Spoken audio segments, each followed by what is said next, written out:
The moment you react, you lose. Not because your argument is weak. Not because you're wrong. But because the very act of reacting tells your opponent exactly where your power ends and where their leverage begins. 500 years ago, a man sat in a tiny village outside Florence, stripped of everything, his titles, his position, his freedom, and he wrote the most dangerous book in human history. Niccolo Machiavelli didn't write The Prince as a guide for good men.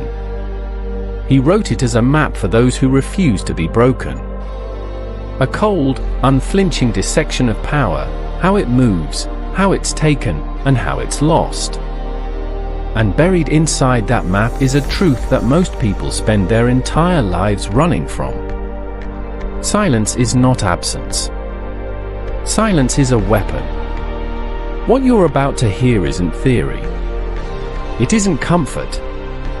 It is the architecture of psychological dominance, 7 principles drawn directly from Machiavelli's work that will fundamentally change the way you move through every room, every relationship, every conflict in your life. If you feel too much, if you explain too much, if you react too fast, then you are already being controlled. And you don't even know it. This is your correction. Principle 1, the reactor's sentence. It is better to be feared than loved, if you cannot be both. The Prince, Chapter 17. Machiavelli understood something that most people refuse to accept. The person who reacts first in any conflict has already sentenced themselves. When you react, emotionally, immediately, visibly, you hand the other person the most valuable intelligence they could ever receive about you. You reveal your threshold. You show them exactly where to press, exactly which words will move you, exactly which provocations will make you abandon your composure and descend to their level. Every dictator, every skilled manipulator, every person who has ever controlled a room, they learn this first. In The Prince, Chapter 17, Machiavelli doesn't say fear is better than love because fear is crueler. He says it because fear is stable and love is not. Love depends on the other person's mood, their loyalty, their comfort. Fear, real psychological authority, depends only on you. On your stillness. On your refusal to be moved. Think about the last time someone provoked you in a meeting, in a relationship, in a confrontation. The moment you raised your voice, the moment you explained yourself defensively, the moment you sent that message at 2 a.m., what happened to your power in that exchange? It drained. Instantly. Visibly. There's a reason the most powerful people you've ever encountered tend to speak less than everyone else in the room. They've understood the reactor's sentence: the first one to flinch pays the full price. When someone provokes you, a passive-aggressive comment, a public slight, a manipulation dressed as a question, your instinct is to respond. Override it. Not with forced calm.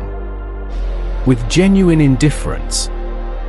Because you've decided, before you even enter the room, that nothing they do is worth your composure. Your silence is not weakness. It is a verdict on their worthiness. Principle 2, the strategic void. A prince must have no other objective, no other thought, nor take up any profession but that of war. The Prince, Chapter 14. Machiavelli wrote this about military princes, but the war he was describing was never only about swords.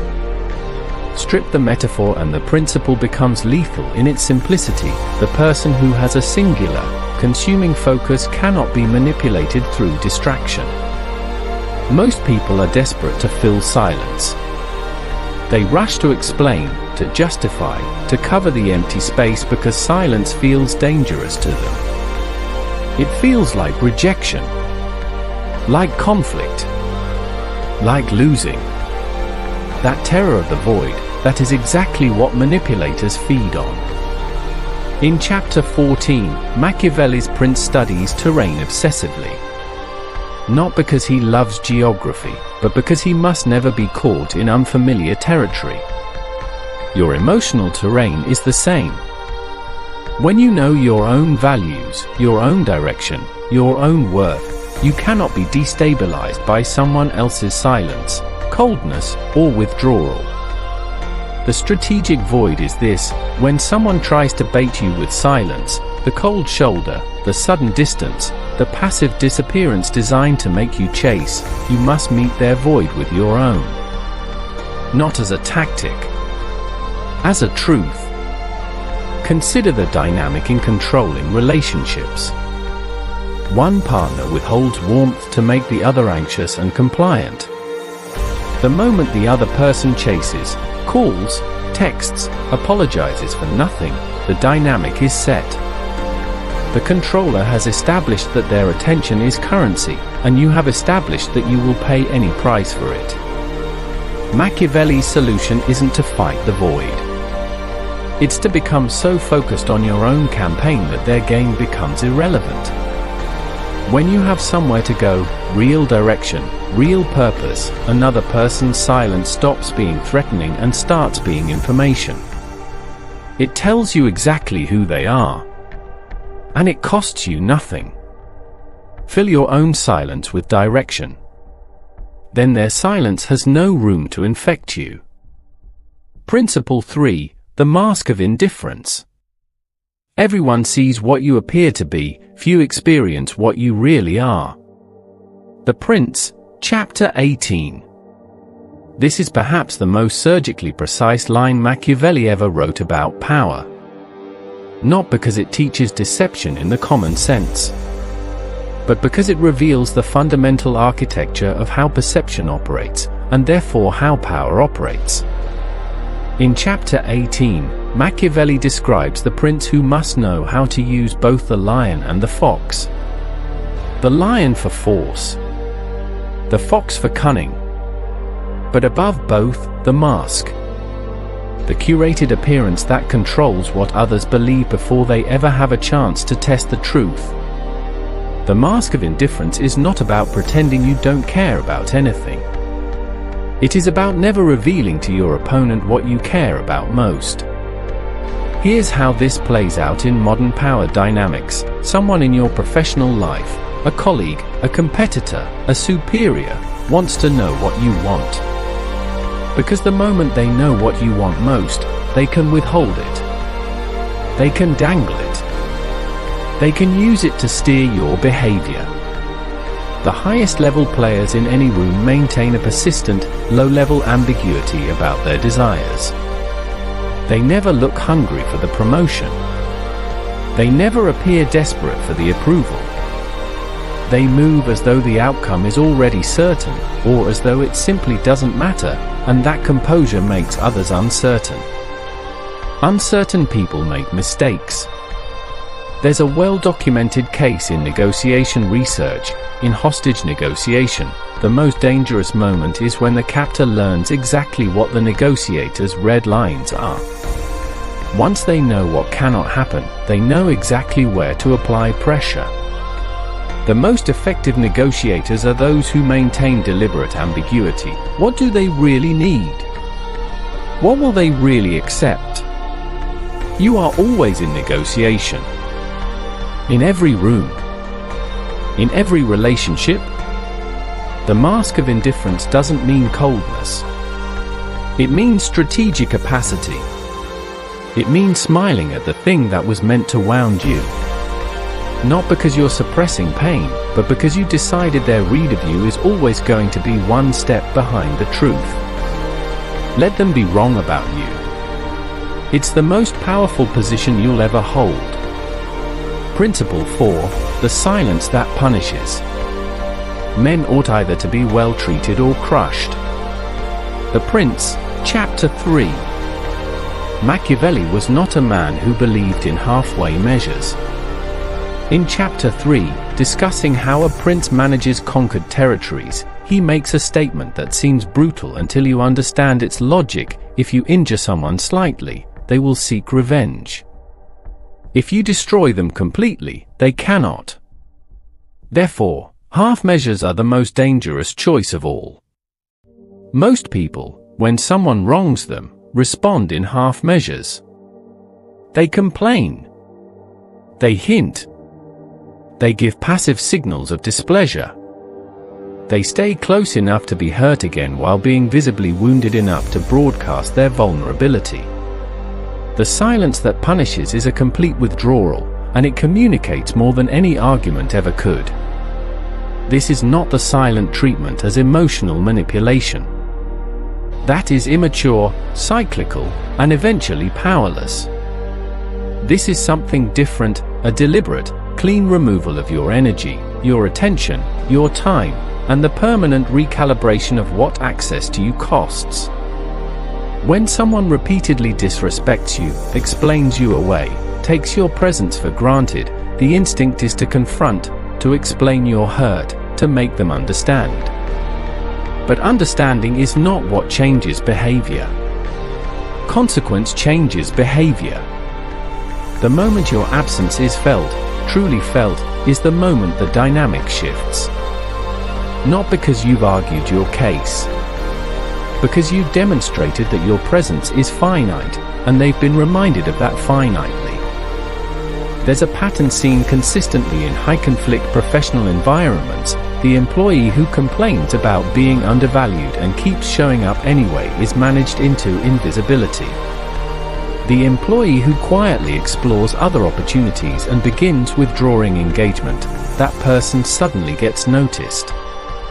Not because management cares more. Because scarcity has become visible. Machiavelli understood this instinctively. You cannot half-injure someone with silence. Either your silence means nothing, and you've trained them to ignore it, or it means everything, and it lands like a verdict. Become someone whose absence costs more than your presence could ever explain. Principle 5, the unpredictable sovereign.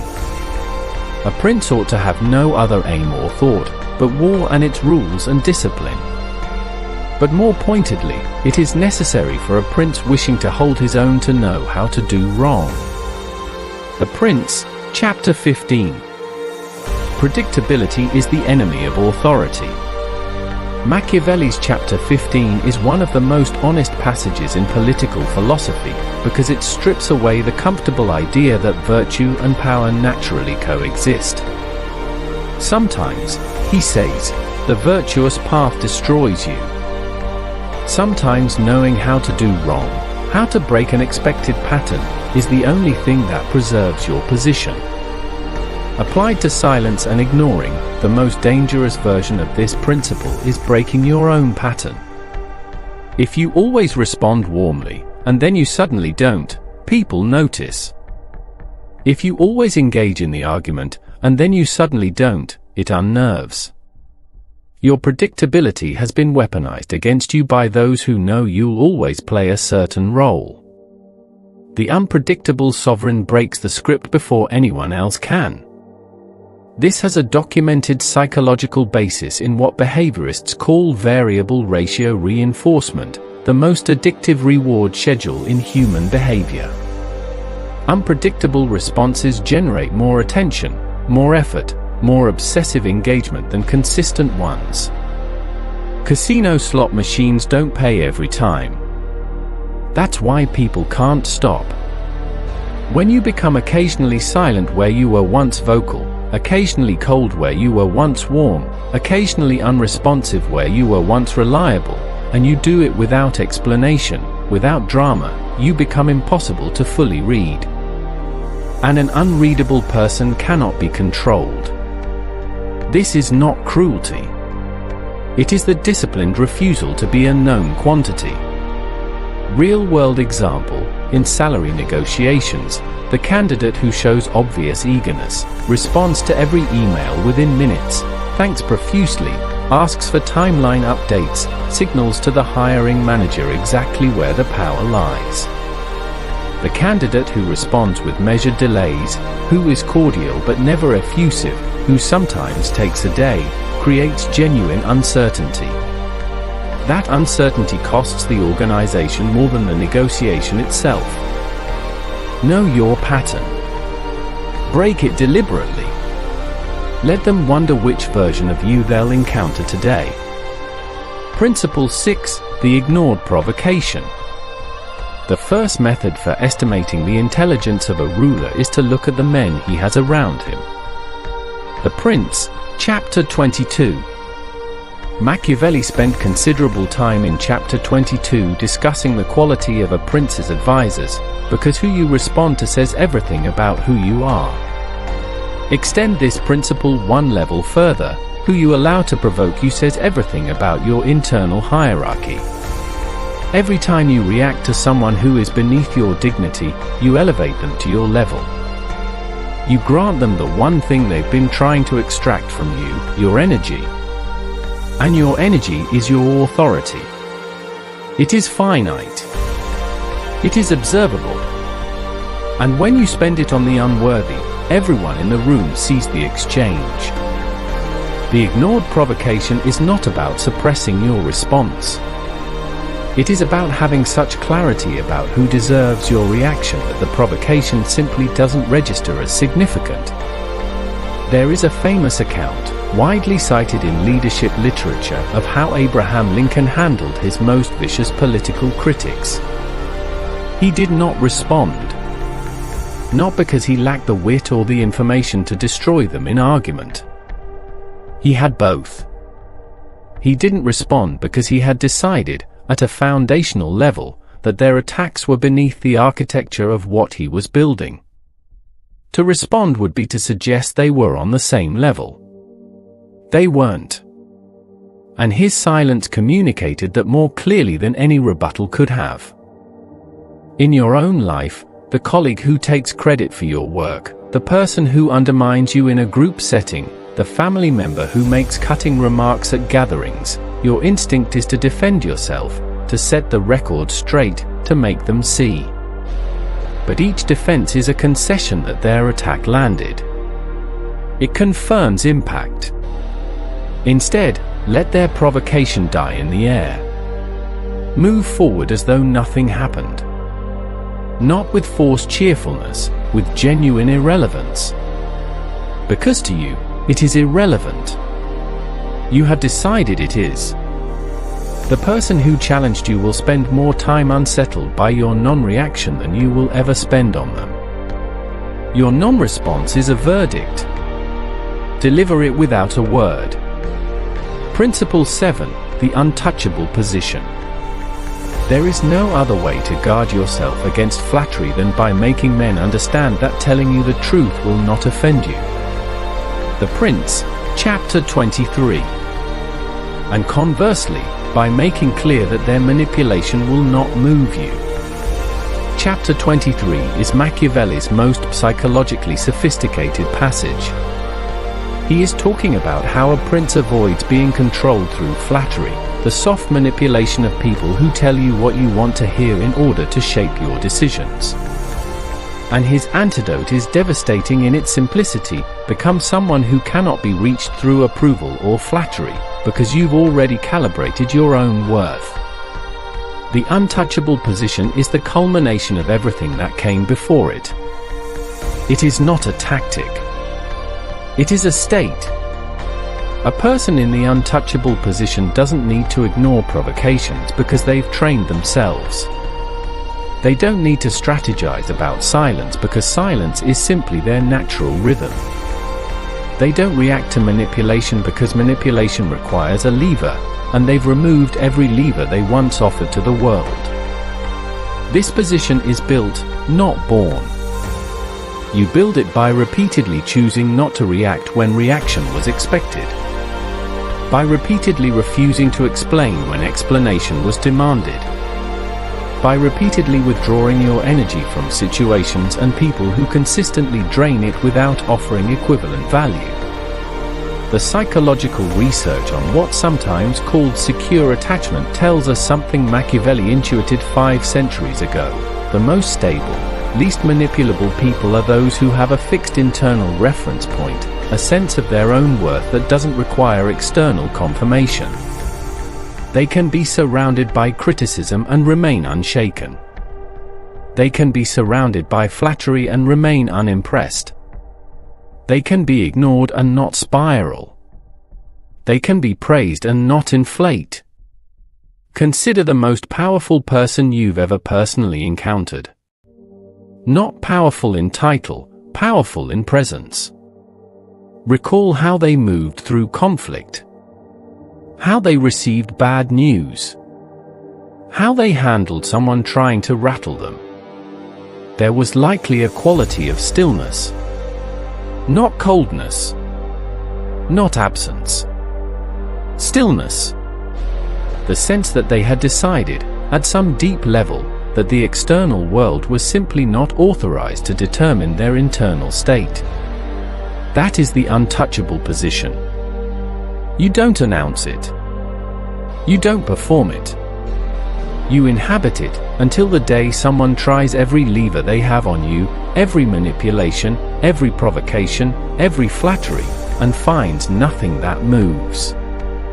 That day, you become the thing Machiavelli spent his entire life studying, a sovereign of your own territory. So here is the mindset shift. Here is what most people get wrong about silence. They think silence is what happens when you have nothing to say. Machiavelli would tell you that silence is what happens when you've decided the other person hasn't earned your words. The 7 principles you've just moved through aren't a list of tricks. They're the architecture of a single transformation, from a person who is perpetually available to be triggered, drained, provoked, flattered, and managed, to a person who has made a fundamental decision about their own authority. The reactor loses. The explainer loses. The person who needs to be understood loses. Not because understanding is wrong, but because the need to be understood makes you legible. And legibility is vulnerability. The person who masters silence doesn't become cold. They become intentional. Their words land differently because they're rare. Their attention feels like a gift because it isn't constant. Their presence carries weight because it isn't guaranteed. Machiavelli wrote The Prince not for princes. He wrote it for anyone willing to look at power honestly, without the comfortable story that virtue alone protects you, that being good is enough, that the world rewards the loudest or the most expressive or the most available. It doesn't. The world, in every context, professional, personal, social, responds to people who appear to need it least. You don't need to become ruthless. You don't need to become cold. You need to become grounded in your own authority to a degree that the outside world's approval or disapproval stops functioning as your compass. That is the shift. That is the practice. Begin it now. Not by saying less, but by needing less to be said. If you made it to this point, you already think differently from most people. Most people would have scrolled. You stayed. That's not a compliment, that's a data point about who you are. If this framework is already beginning to rewrite something in the way you see power, silence, and authority, then you already know what to do.